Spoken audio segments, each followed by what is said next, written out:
Será que temos o melhor filme de terror do ano? Não sei.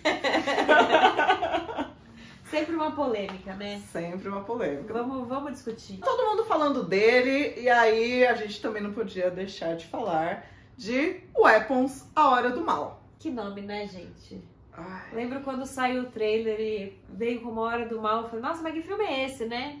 Aí fui ver, era Weapons. Esse povo que fica traduzindo o título adora por não sei o que do mal. Não sei o que do mal. É. Com nada a ver com o título original, mas vamos que vamos. Vamos que vamos. Olá, eu sou a Nath. Eu sou a Sil. E nós somos as Rainhas do Grito. Estamos aqui para falar de Weapons, filme do Zach Cregger, que dirigiu, escreveu e produziu. Homem faz tudo. Faz tudo. Faz tudo. E veio de Barbarian, né? Que Amo. eu também amo, mas depois que o filme saiu, assim, acho que esse Weapons acho que tá sendo meio que a mesma coisa. Sai num hype absurdo, todo mundo ama, aí passam uns dias as pessoas começam a desgostar, né? E acho que aqui eu tenho visto acontecer uma coisa parecida. Nós gostamos. Então, até metade desse vídeo, ou uma parte dele, a gente vai falar um pouquinho sem spoilers. Quando tiver spoilers, a gente vai avisar pra você. É uma cidade em que uma madrugada, às 2h17 da manhã, 17 crianças simplesmente saíram de casa e correram pra escuridão pra nunca mais serem vistas. Eu acho engraçado esses nunca mais serem vistas, porque daí parece que não vai ter resolução nenhuma pro filme. Mas aguardem. E todas essas crianças eram parte da mesma sala de aula na escola, que era composta de 18 crianças, então somem todas menos uma, o Alex, e a professora, né, a Justine, que é um dos pontos de vista dessa história, que é dividida em capítulos, cada um pelo ponto de vista de um dos personagens principais. E são 6 capítulos ao longo do filme, então a gente vai ter o ponto de vista de um pai dessas crianças, da própria professora, o diretor da escola, um policial e um outro personagem que tá ali meio à margem das coisas acontecendo. De paraquedas lá, tadinho. Sempre tem, né? Sempre tem alguém que acordou e a vida falou assim, hoje não vai ser seu dia, não. E eu acho que o filme se beneficia muito dessa divisão pelos pontos de vista e ele faz muito bem a costura entre eles. Ele começa pelo ponto de vista da Justine, que a gente vê que é a primeira pessoa que vai ser acusada de ter alguma coisa com o desaparecimento dessas crianças. Inclusive, ela é acusada até de bruxaria, né? E ver uma professora, parece ter uma vida pessoal um pouco conturbada, um passado um pouco conturbado, porém ela parece ser uma professora muito amorosa com as crianças dela, né? E mesmo assim ela tá sendo acusada porque é óbvio que a professora, a doutrinadora, vai ter alguma coisa. Precisa ser o culpado. Exato. Né? Até trazendo isso pro mundo real, onde os professores são hoje vistos como vilões por muitos pais, até por camadas mais conservadoras, assim. Então é muito fácil de aceitar que o que tá acontecendo no filme, né, como algo até bastante realista. E aí o filme vai levantando questões, jogando algumas pistas ao longa. Então, hora e outra acende uma luzinha de eu acho que eu sei, e aí ele vai tomando rumos dentro do resto do roteiro. E a gente tem opiniões muito divididas, porque ele é um filme com esse título, parece bem uma questão daquele filme comercial, o filme de terror de shopping, né? Que vai dar muito medo, vai dar muito susto. Ele não é um filme de jumpscare, não é um filme de susto, apesar de ter alguns pontinhos. Mas foca muito nessa questão do mistério, de resolver qual é a resposta para tudo isso que tá acontecendo. E eu acho que geralmente crianças em filmes de terror já são um elemento assustador, né? Mas é um ótimo filme que constrói aí essa tensão. Nós saímos do cinema satisfeitas aí com esse filme, né? A gente até pode entender, a gente tem empatia com vocês, tá? A gente entende quem não gostou, mas a gente saiu bem satisfeita, bem alinhada aí, né, do que achamos desse filme. A gente gosta muito de Barbarian. o Zack Cregger vai dirigir um filme do Resident Evil, que para nós fãzinhos de jogos pode ser um deleite. Eu boto fé no nome, hein? Boto fé. Então vamos ver o que vai ser. Mas A Hora do Mal, o Weapons, é um ótimo filme. Me diverti bastante. É isso, ele constrói muita tensão. Quem assistiu Barbarian também sabe que... Bom, o Zack Cregger vem da comédia, né? E... Então ele insere bastante do cômico nos filmes dele. Não é que chega a ser um terrir. Pelo menos os 2 primeiros atos do filme, assim, são muito tensos. Tem algumas cenas muito tensas que, como a Nath disse, não precisa ser na base do jump scare, né? Tem uma cena que a professora tá dormindo no carro e acontece uma coisa lá que ela nem percebe. E é muito assim, você fica... Puta merda. Então o Zack sabe construir bem essa tensão, te manter curioso, né? Porque a gente quer saber que raios aconteceu com essas crianças, pra onde elas foram, né? Porque é isso, elas saem correndo de madrugada. E como a polícia, uma coisa que eu acho legal também, não tem muita imprensa nem muita polícia. Porque aí nesses filmes, crianças desapareceram. Aí você vai ver um pai saindo de casa e toda a imprensa lá na porta da casa dele, microfone, não tem nada disso. Você ouve alguma coisa no rádio, assim, mas não tem todo esse sensacionalismo. A polícia também tá lá tentando investigar sem muito sucesso. Faz o que pode pouco. Exato. Por mais que tenha um dos personagens que é um policial, mas ele é só um policial, assim, ele não é um chefe da investigação, nada assim. Então sobra para as próprias pessoas ali tentarem fazer uma investigação por conta, né? No caso, quem vai tomar essa frente é mais a Justine e o Arthur, que é o pai de um dos meninos que subiu. Então eu acho legal também trazer essa coisa mais de comunidade ali mesmo, né? É uma cidade pequena, parece que muita gente se conhece. Todo mundo sabe da vida de todo mundo. Exato. E todas as pessoas, todos os personagens são defeituosos, digamos, sabe? Não tem nenhum personagem perfeito. Tem pessoas que às vezes você fala, nossa, que insuportável, e outros momentos você tá torcendo por elas. E perfeitamente normal, né? Acho que até ajuda a gente a se identificar mais com eles também. Com certeza. E pra quem não assistiu, acho que não é um spoiler, mas o filme... Ele começa com essa sinopse falando que as crianças apareceram e a história começa de fato a ser contada a partir depois do desaparecimento, né? Passou-se um tempo, então quais as consequências que isso deixou tanto nesses 6 pontos de vista quanto na comunidade como um todo, né? Então acho que isso também é legal de partir do depois e não ficar só o tempo todo focado no o que a criança fez, a criança subindo e tal, então não fica muito nesse antes.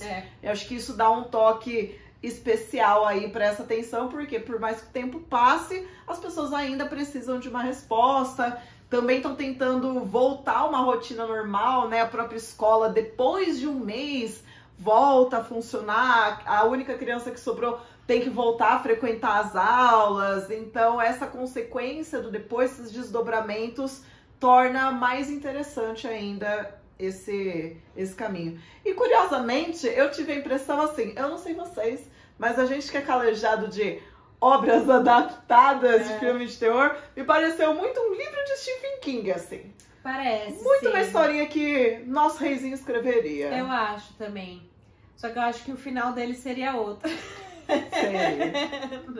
Seria outro. Mas a gente chega lá. A partir de agora, se você não quer spoilers, pode parar o vídeo, volta aqui depois que você assistir. Já pode deixar até um comentáriozinho assim, tipo, quero ver, não quero ver, né? Deixe seu comentário antes do spoiler, porque a partir daqui, spoiler.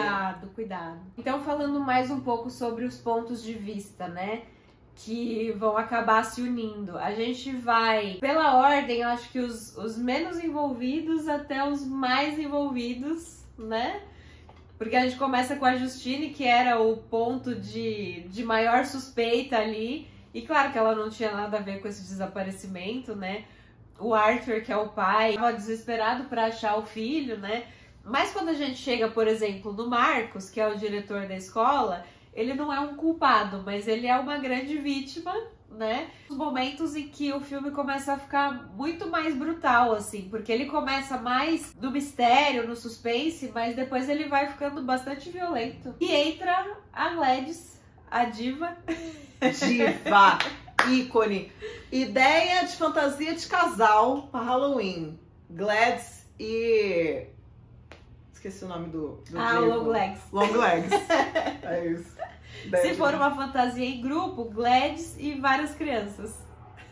Inclusive, falando do diretor, né, do Marcos, além dele ser a cota gay, a cota LGBT, nós temos aí, acho que pra mim, uma das cenas mais gore do filme, que é quando a Gladys faz a visita pra eles lá. Essa é uma das cenas.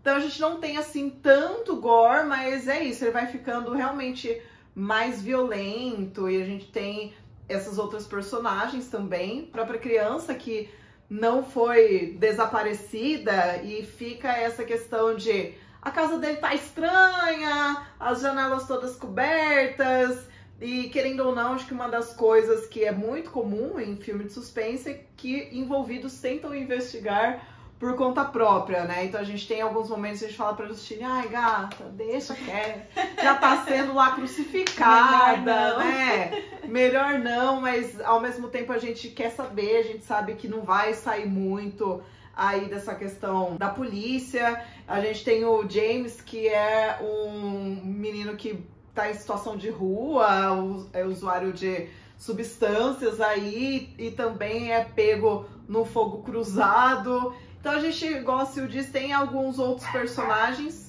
Pra mim, 6 pontos de vista me pareceram muitos pontos de vista. Né? Acho que alguns desses personagens secundários não precisava exatamente de um ponto de vista, né? Podia ser cenas soltas, assim. Não sei se isso contribui em questão de quebra, acho que quebra da tensão não, né? Mas desse roteiro não focar em outros elementos e tal, mas ainda assim costura bem. Eu acho que o Paul e o James são dois que não precisariam de todo um ponto de vista, né? Eles estão já ali na história dos outros personagens, né? E não precisa, porque é um filme longo mesmo, ele tem 2h09. Mas assim, é que eu tava super curtindo, então eu não queria que acabasse mesmo.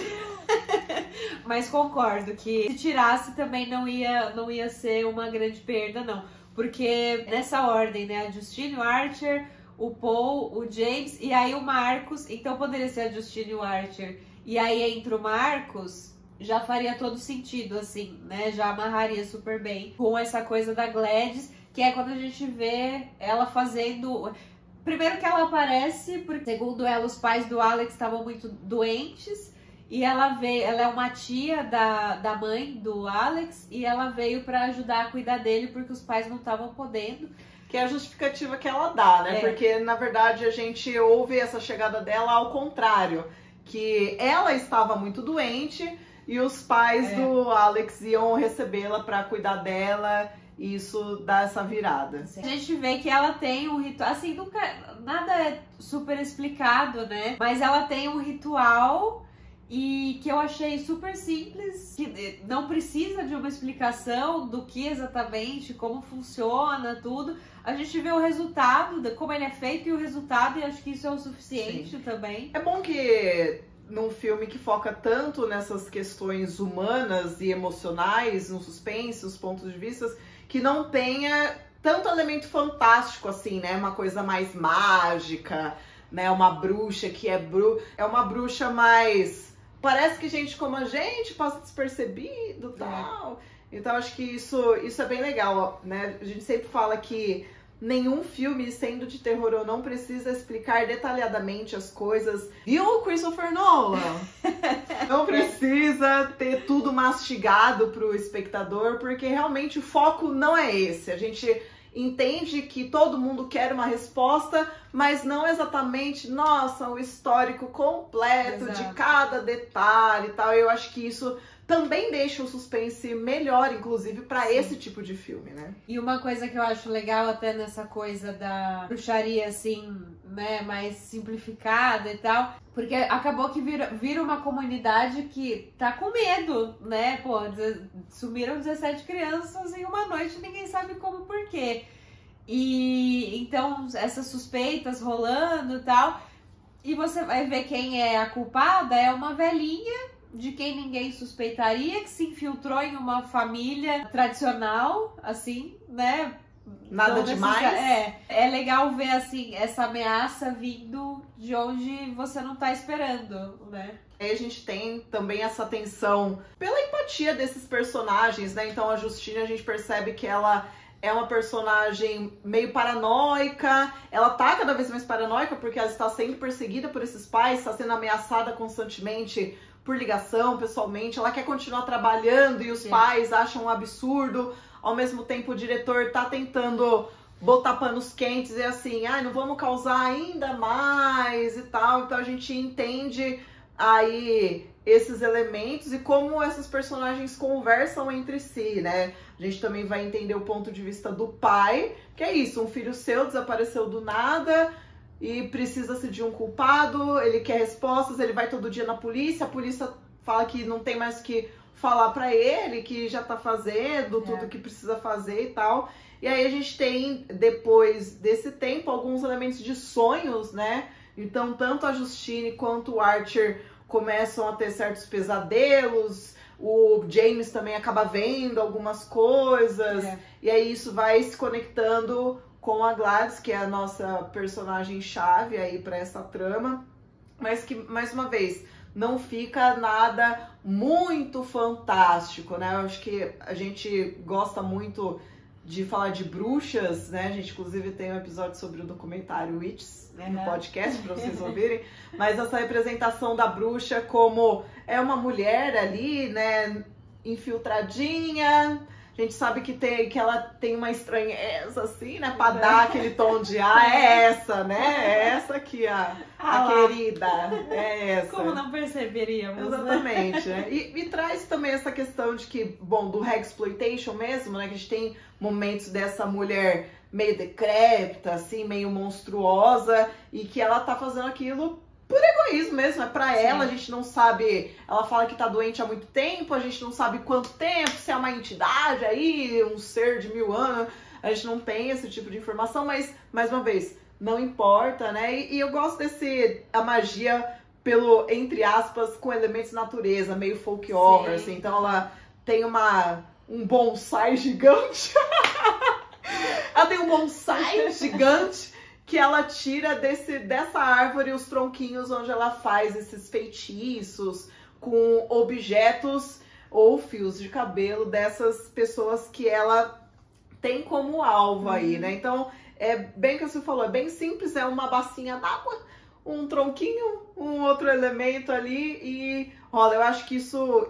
foi muito bom. Eu gostei bastante também e até remete a outras magias que a gente já viu, né, de usar coisas pessoais, né, das pessoas, assim, seja pedaços delas, seja objetos mesmo, né, tanto que quem leva os objetos das crianças para casa é o Alex e era só a etiqueta do nome de cada um do armário da escola, assim, já foi o suficiente e é isso, achei muito, muito bem-vinda essa simplicidade também e a falta de adentrar demais nesse folclore, né?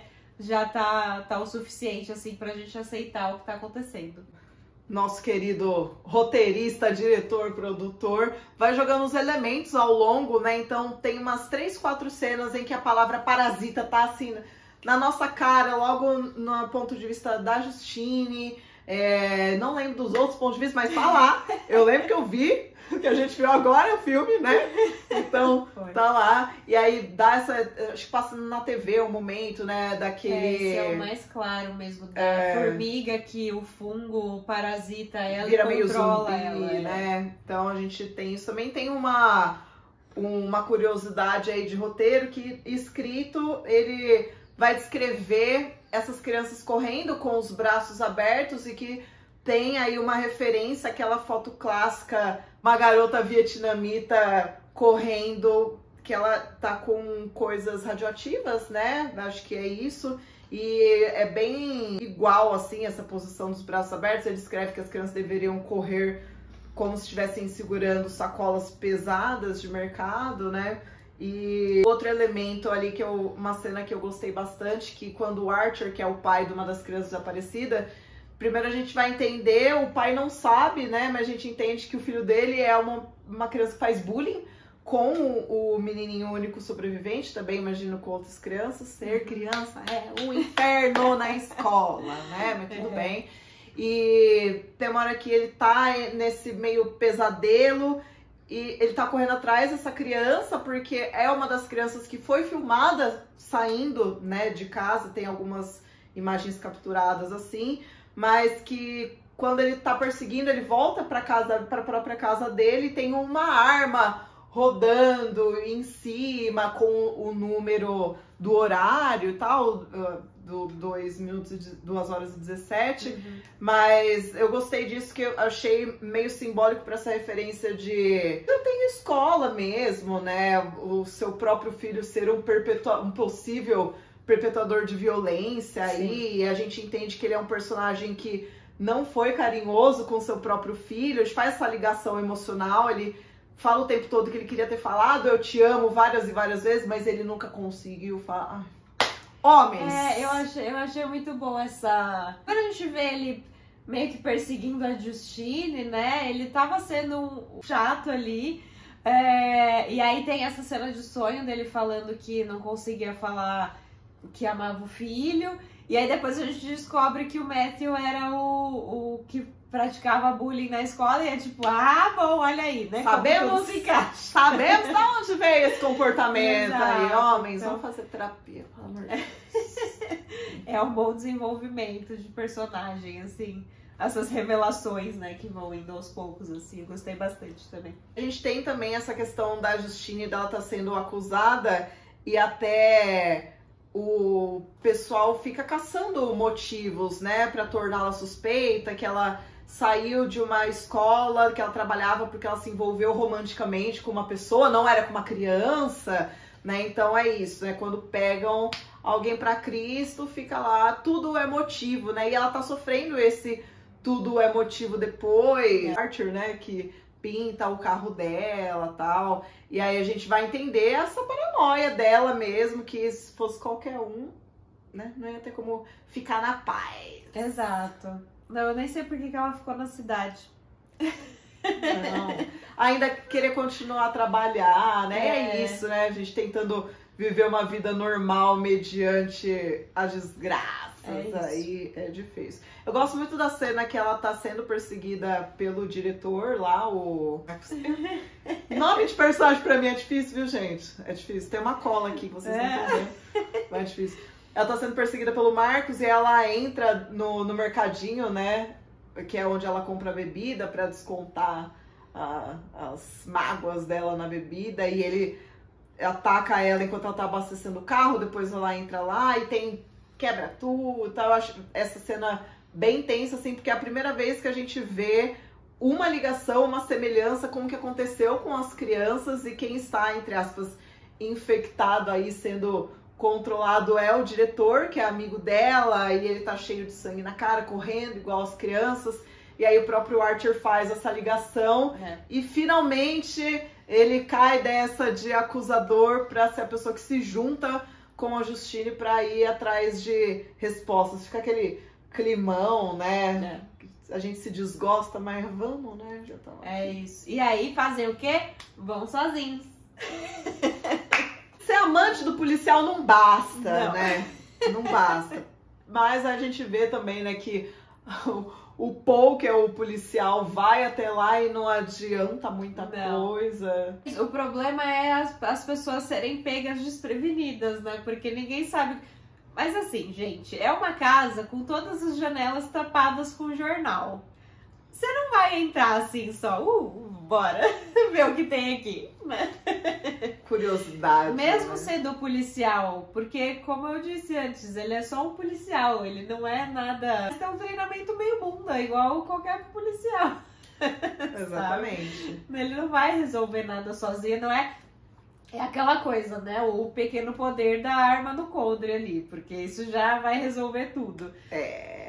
E eu acho que o Paul e o James, que é o menino que rouba pra usar drogas e tal, são dois personagens que meio...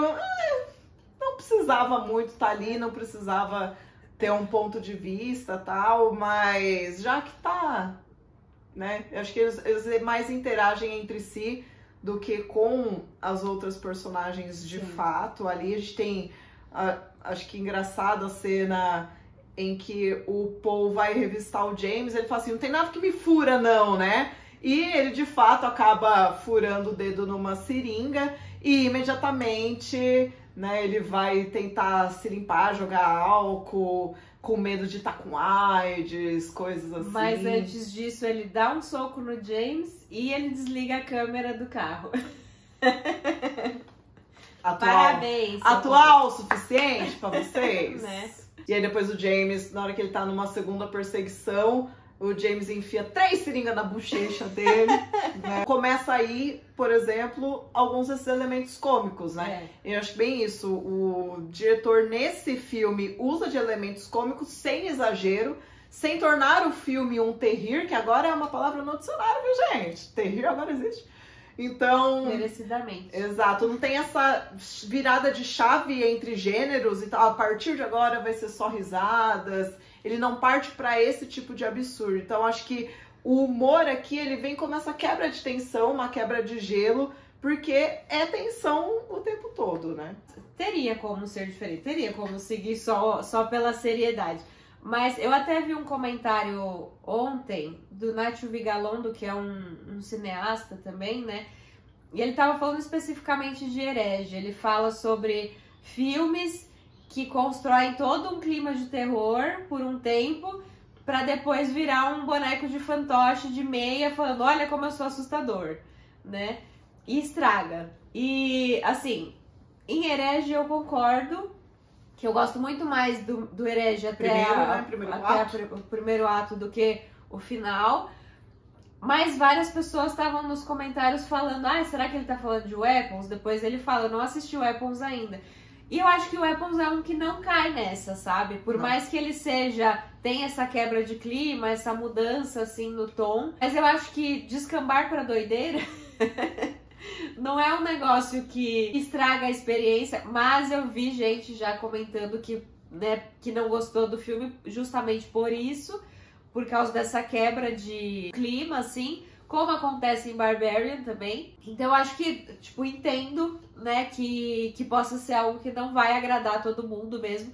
Mas pra mim, quando um filme descamba pra uma doideira, quando começa a entrar essa coisa de ritual, do bonsai gigante e tal, eu aceito que vai ser ladeira abaixo, assim, né? Total. E às vezes fica engraçado mesmo, porque no final a gente vê a Gladys fugindo de 17 crianças pela rua, sabe? As crianças atravessando vidraço, atravessando casa, atravessando tudo. Babado, E inclusive. fica engraçado. Babado essa cena, babado. Depois que a gente entra de fato na casa do Alex, né? Começa a entender o que tá acontecendo lá dentro, a gente vê a podridão ali, do monte de lata de sopa, a criança tendo que dar comida na boca para outras crianças, para os pais, e aí tem a linha de sal no chão e tal. Então, assim, usa de elementos que a gente já conhece, mas ele usa bem. E aí, quando chega nesse terceiro ato, que a gente tá caminhando para, entre aspas, para a resolução, aí pro ápice, fica todo mundo na beirolinha da cadeira, assim, Exato. Porque é lutar pela sua vida real, assim, a gente não sabe mais ou menos pra que rumo isso vai, né? Eu gosto desse final, porque eu acho que ele não é um final, entre aspas, muito clichê ou muito dentro do esperado, né? Então a gente vê aí essa bruxa que causou todo esse caos, que ela simplesmente plena lá, quebrando galinho, faz todo mundo se matar, etc. E aí a gente vê ela, o feitiço virando contra o feiticeiro. Olha só, o clichê veio aqui. Não veio no filme, mas veio aqui, né? Ela sendo perseguida por essas crianças e todo mundo lá, a Justine, o Archer, dentro da casa, tentando sobreviver a esses outros personagens que tá todo mundo sendo controlado o tempo todo. E aí vai a criança lá, tipo, ligou 2+2 na cabecinha dele lá e salvou a pátria, por assim dizer. Então, transformar essas crianças contra ela, essa perseguição, a gente sabe que, bom, se ela é uma velha decrépita que está morrendo, a gente sabe que não vai durar muito, aí não tinha muito como escapar, mas eu gosto que esse final não usa de soluções também muito fantásticas, né, de algo acontecer e ela se livrar, ou uma coisa que eu gosto muito tanto desse quanto Barbarian é não deixa gancho pra sequência. Gente, sim. Filme redondinho. Exato. Deveria voltar à moda. Deveria. Seria muito bem-vindo. E uma coisa que eu gosto nesse final também é que eu pensei, beleza, né? O Alex fez ele mesmo o ritual ali pra botar as crianças pra correr atrás da Gladys. E aí vai acabar e tudo vai voltar ao normal. E não volta ao normal, porque aí tem a narração, a mesma narração do início, né, que é de uma criança falando que o Alex foi morar com uma outra tia, que essa era uma pessoa legal, e os pais estavam sendo cuidados em outros lugares, e as crianças recuperadas, ela fala que teve crianças que até já voltaram a falar. Então não é que elas, tipo, acabou o feitiço e todo mundo voltou ao normal. Elas ficaram meio que do jeito que estavam, né? Tem que aparentemente rolar toda uma reabilitação para essas pessoas, talvez em algum momento, voltarem ao normal. Então nem é um final super feliz também, né? Ele é um pouco amargo, assim. Imagina essas crianças, tipo, voltando para casa e os pais tendo toda uma outra rotina, né? Pra ter esse cuidado, enfim. Gostei também de ser esse final meio a meio ali, né?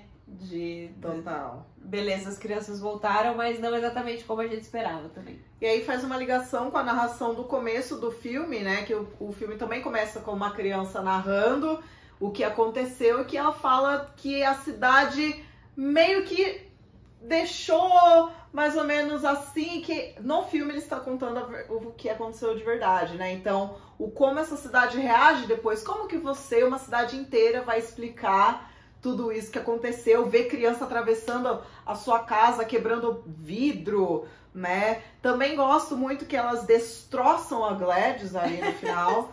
A gente é fã de gore, né? Então, também não é a famosa, violência gratuita, não sei o quê, não é um gore extremamente exagerado, mas ele é bem pontual, então ele funciona mais ou menos para essa crescente desse clima final e acaba aí. Também gosto que não faz 20 anos depois, tá todo mundo lindo, feliz, né? Pega uma história bem redonda do momento, né, desse acontecimento todo e, mais uma vez, não precisa voltar lá atrás, voltar depois, explicar, mastigar e tal. Bom, e o Weapons é um filme que estreou agora há pouco, então ele custou 38 milhões de dólares e até o momento, hoje acho que faz uma semana, 2, que estreou, ele já tinha arrecadado 180 milhões, então tá sendo sucesso.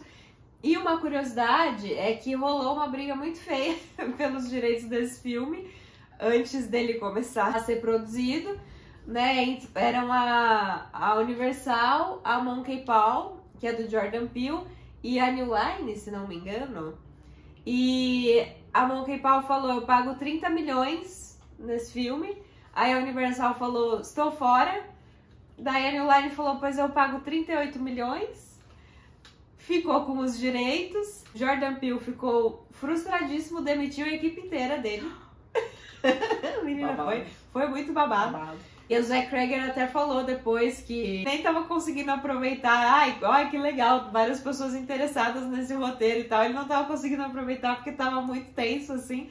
Só, tipo, dias depois é que aí a ficha caiu e ele ficou feliz por poder fazer mais esse filme, né? E que bom. Que bom que fez. Que bom. Nós chegamos no nosso momento de falar pontos altos, pontos baixos, escolhidos de cada uma de nós. Sabores e dissabores de Weapons. Pode começar, porque eu tô pensando.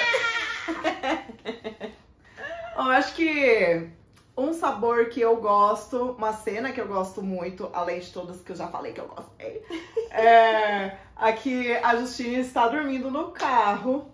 E aí ela tá de tocaia lá na casa, ela dorme, de repente corta pra noite e a mãe do Alex acaba saindo meio bonecona, assim, meio zumbi com a tesoura. A gente, ai, deu ruim.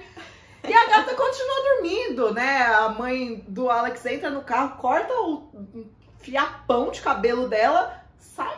Aparentemente ela nunca percebe. Ela nunca percebe. Gente, é que assim, né? Cabelo, mas é um cacho desse tamanho, né? Enfim.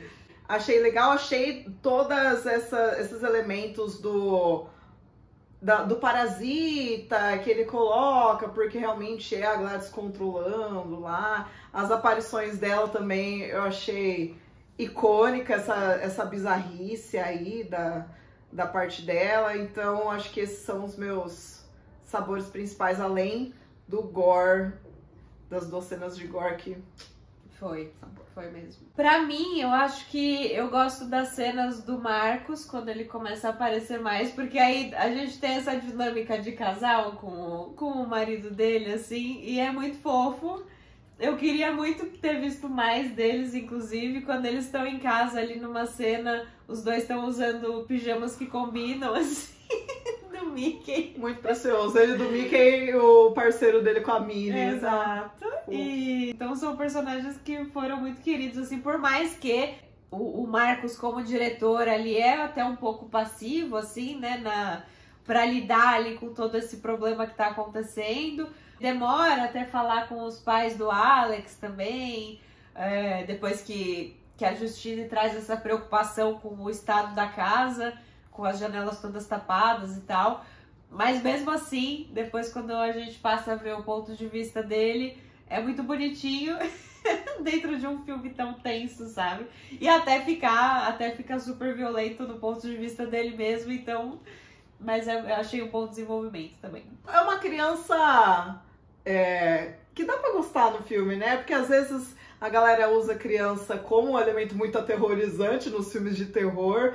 Ou são crianças detestáveis, né? Personagens por aí.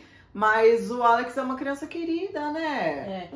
E até quando os pais dele ficam nesse estado catatônico, assim, né? E aí eu já tava tipo, mas por que esse menino não falou com ninguém? E tem uma cena que eu também gostei bastante, que mostra a Gladys mostrando pra ele o que poderia acontecer se ele contasse pra alguém. E sendo uma criança, né, eu só vou aceitar que aí ela vai matar meus pais, vai fazer coisas horríveis com eles e comigo, então eu não posso falar pra ninguém mesmo, sabe? Foi perfeitamente compreensível. Haja trauma e terapia pra essa criança. Tadinho. E de sabores, coisas que nós não gostamos do filme? Acho que o principal pra mim foi justamente essa barriga nos pontos de vista do Paul e do James. Por mais que não estrague nada, mas foi desnecessário mesmo e talvez poderia dar essa enxugada, assim, e talvez até ter desenvolvido outras coisas um pouco mais, mas também não precisava, né? A gente falou tanto da simplicidade dos rituais e tudo, acho que cortar isso pra talvez aumentar o final, assim, também não seria necessário, é só questão de reduzir duração de filme mesmo, né, e tirar um pouco desses pontos de vista que são mais superficiais mesmo, não andam tanto a história, assim.